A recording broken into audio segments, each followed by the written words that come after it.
देखो हमारा क्वेश्चन रहा था विद्युत, क्वेश्चन रहा था विद्युत का मतलब होता है इलेक्ट्रिक या इलेक्ट्रिसिटी, यानी कि हमारी लाइट जो होती है ना उसके बारे में चल रहा था। तो हमने शायद तुम्हारे प्रतीक और अवयव के बारे में पढ़ लिया था कि हमारे बैटरी का अवयव क्या होता है, धारा नियंत्रक का अवयव क्या होता है, उनको जोड़ने का अवयव क्या होता है, वो सारी चीज पढ़ ली थी हमने, ठीक है ना। इसके बाद हम बात करेंगे तुम्हारी विद्युत धारा, किसकी बात करेंगे, विद्युत परिपथ में बता दिया था कि विद्युत परिपथ में हम अमीटर को, बैटरी को, बल्ब को कैसे जोड़ेंगे वो बता दिया था, प्लस माइनस को कैसे एडजस्ट करना वो बता दिया था। अब हम बात करेंगे विद्युत धारा की, इलेक्ट्रिक करंट की बात करेंगे, किसकी बात करेंगे, इलेक्ट्रिक करंट। इसकी आपको जो परिभाषा है क्या ध्यान रखनी है, विद्युत आवेश प्रवाह की दर को विद्युत धारा कहते हैं।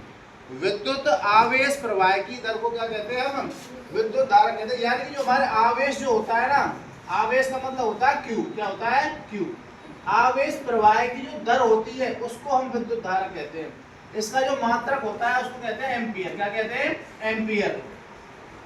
जो आंद्रे मेरी नाम का एक वैज्ञानिक था, क्या नाम था, आंद्रे मेरी एम्पियर नाम था उसका पूरा, उस आंद्रे मेरी एम्पियर के नाम की वजह से ही उसका हमने मात्रक का नाम क्या रख दिया था, एम्पियर, क्या रख दिया था, एम्पियर। नामक वैज्ञानिक के सम्मान में रखा गया, आंद्रे मेरी नामक जो हमारा एम्पियर नामक वैज्ञानिक था उसके सम्मान में क्या रखा गया था, मात्रक हमारा एम्पियर। आपसे कोई पूछे कि भाई धारा का, विद्युत धारा का एम्पियर मात्रक क्या होता है, तो आप क्या याद रखोगे, एम्पियर। कौन से वैज्ञानिक की खुशी में रखा गया था, आंद्रे मेरी की, किसकी में, आंद्रे मेरी एम्पियर था। जैसे वासुदेव चंदेल गुहाना हो तो क्या कर दिया था उन्होंने लास्ट में गुहाना कर दिया था। जैसे मोहनदास करमचंद गांधी है ना, मोहनदास करमचंद जो गांधी, हमारे गांधी जी थे ना, मोहनदास उनके पिताजी का नाम था, नाम ना समझे, ऐसे के माता पिता के नाम आगे पीछे करते। ऐसे ही जो आंद्रे मेरी था उसको लास्ट में टर्म थी, जैसे हमारे यहाँ पे गोत्र में ना, ऐसे वहाँ पे ऐसे एम्पियर वगैरह लगा। अगर हम बात करेंगे उसके सूत्र की तो I बराबर होता है हमारा Q बटे T, आवेश प्रवाह की दर, दर को कहते हैं रेट, क्या कहते हैं रेट, उसको हम समय से दिखाते हैं, किसे दिखाते हैं, समय से। तो आप ध्यान रखोगे I बराबर Q बटे T, I यहाँ पे हमारी विद्युत धारा होती है, T हमारा यहाँ पे समय होता है, जिसको हम सेकंड में लेंगे, किसमें लेंगे, सेकंड में। हमारी जो लाइट है सेकंड में चले, Q का मतलब रहेगा आपका विद्युत आवेश, क्या रहेगा, विद्युत आवेश। अगर मैं इसका पक्षांतर कर दूं, इसको धर ले लूं तो गुणाम चले जाएगा ना, तो Q बराबर क्या हो जाएगा हमारा I इंटू क्या हो जाएगा T। इसकी परिभाषा क्या हो जाएगी, अथवा एकांक समय या इकाई समय में प्रवाहित आवेश की मात्रा को क्या कहते हैं, विद्युत धारा कहते हैं। अर्थात आपके अगर मैं I का गुणा अगर T से समय से करता हूं, अर्थात एकांक समय में या इकाई समय में प्रवाहित जो आवेश की मात्रा है उसको हम विद्युत धारा कहते हैं। यानी कि इकाई समय में या एकांक समय में प्रवाहित आवेश की जो मात्रा है उसको हम क्या कहेंगे, विद्युत धारा कहेंगे। अगली बात करेंगे धनावेश के प्रवाह की दिशा। आपसे कोई पूछे कि विद्युत धारा की दिशा क्या होती है, तो आप बताना धनात्मक से ऋणात्मक की तरफ चलता है, अर्थात धनावेश के प्रवाह की दिशा को विद्युत धारा की दिशा माना जाता है। आपसे कोई पूछे हुए विद्युत धारा की दिशा क्या होती है, तुम किंगरू पंखा न्यू चल रहा हो, तुम किंगरू लाइट जहाँ पे खोते गुहाने आ रही है, तुम किंगरू लाइट डीगते कहाँ आ रही है, खो आ रही है, ऐसे नहीं आप मानेंगे। आपसे अगर वो दिशा पूछता है तो आप ध्यान रखना है धनावेश से ऋणावेश की ओर, अर्थात धनावेश के प्रवाह की दिशा को विद्युत धारा की दिशा माना जाता है। अगला हमारा एक कूलाम, कूलाम को हम दिखाते हैं सी से, किसे दिखाते हैं, सी से। एक कूलाम आवेश लगभग 6 गुणा 10 की घात 18 इलेक्ट्रॉनों के या इलेक्ट्रॉनों में समय आवेश की मात्रा को या समय आवेश के तुल्य होता है। आपसे को पूछेंगे एक कूलाम में, एक कूलाम आवेश में लगभग कितने इलेक्ट्रॉन समय आवेश होते हैं, तुम्हारे 6 गुणा 10 की घात 18 इलेक्ट्रॉनों में समय आवेश के तुल्य होता है। और एक इलेक्ट्रॉन पर जो आवेश जो होता है, एक इलेक्ट्रॉन पर आवेश जो होता है वो होता है तुम्हारा 1.6 गुणा 10 की घात -19 कूलाम। कितना होता है, 1.6 गुणा 10 की घात माइनस कूलाम होता है, इस पे हमारा एक इलेक्ट्रॉन।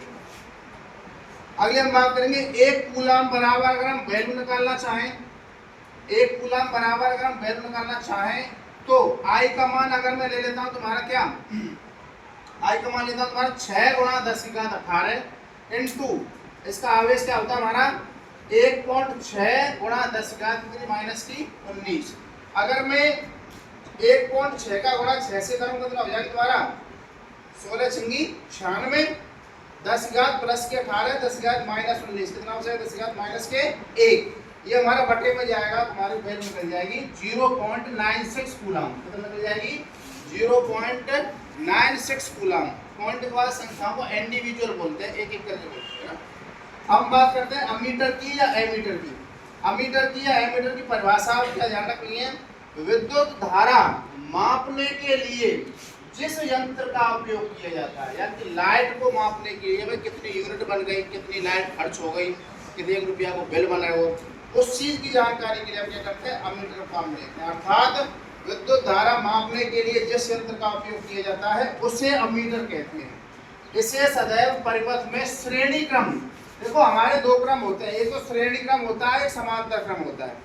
तो हम हमेशा अमीटर को श्रेणी क्रम संयोजन करेंगे। किसमें करेंगे, आपसे कोई पूछे संयोजन कितने प्रकार का होता है, दो प्रकार का, श्रेणी क्रम और समांतर क्रम। आपसे कोई पूछेगा कि भाई अमीटर को किसमें जोड़ते हैं, हम श्रेणी क्रम संयोजन में जोड़ते हैं। किसमें लगाते हैं, श्रेणी क्रम संयोजन। हमारी जो लाइट जो जुड़ रही है कनेक्शन जो है श्रेणी क्रम संयोजन है। कौन सा है, श्रेणी क्रम संयोजन, उसे अमीटर कहते हैं। इसे सदैव परिपथ किसमें जोड़ा जाता है, हमारा श्रेणी क्रम। किसमें जोड़ा जाता है, इसमें आधारित क्वेश्चन लिया तुम्हारा, किसी विद्युत बल्ब को लट्टू है हमारा, किसी विद्युत बल्ब के तंतु में से, तंतु उसमें होता है जिसमें लाइट जलती है, में से 0.05 अमीटर विद्युत धारा 10 मिनट तक प्रवाहित करी जाती है, प्रवाहित होती है। विद्युत परिपथ से प्रवाहित विद्युत आवेश का परिणाम ज्ञात कीजिए। तो आपको पता है आई का मान उसने दिया है 0.5 एम्पियर, टी का मान दिया है 10 मिनट। 10 मिनट को सेकंड बदल देंगे, कितना कर देंगे 60 गुणा 10, तो कितना हो जाएगा 600 सेकंड। अब आपके पास किसका मान आ गया, टी का मान भी आ गया।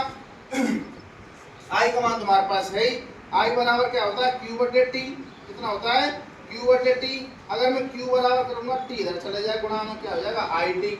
आई का मान कितना है 0.5 और टी का मान कितना है 600, गुणा करेंगे 5 से 30, 1 पॉइंट घट जाएगा, कितना बचेगा हमारा 300 कूलम आएगा। कितना आएगा 300 कूलम।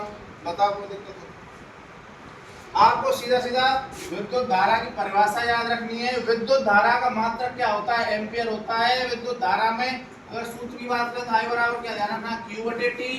क्यू की बात करता हूँ कितना हो जाता है आई टी। अगर इसकी परिभाषा की बात करें इसको बोलेंगे एकांक समय में प्रवाहित आवेश की मात्रा को विद्युत धारा कहते हैं। धनावेश के प्रवाह की दिशा को विद्युत धारा की दिशा माना जाता है। एक कूलम आवेश में लगभग 6 गुणा 10 की घात 18 इलेक्ट्रॉन समाये गए आवेश के तुल्य होता है, और एक इलेक्ट्रॉन का जो आवेश होता है वो 1.6 गुणा 10 की घात माइनस 19 कूलम होता है। अगर एक कूलम की वैल्यू निकालना चाहें तो एक कूलम वैल्यू की वैल्यू निकालोगे आपके 6 गुणा 10 की घात 18 इंटू 1.6 गुणा 10 की घात माइनस 19 गुणा करेंगे कितना जाएगा 0.96 कूलम। आपसे अमीटर की परिभाषा पूछे विद्युत धारा मापने के लिए जिस यंत्र का उपयोग किया जाता है उसे हम क्या कहते हैं, अमीटर कहते हैं। अगर हम बात करें अमीटर को कैसे जोड़ा जाता है, हमेशा श्रेणी क्रम संयोजन को जोड़ा जाता है। सवाल की बात करूं आपको, आई का मान दिया, टी का मान दिया, टी को हमने सेकंड बदल लिया, और क्यू बराबर कितना हो गया हमारा आई टी, वैल्यू रखी कितना आ गया हमारा 300 कूलम।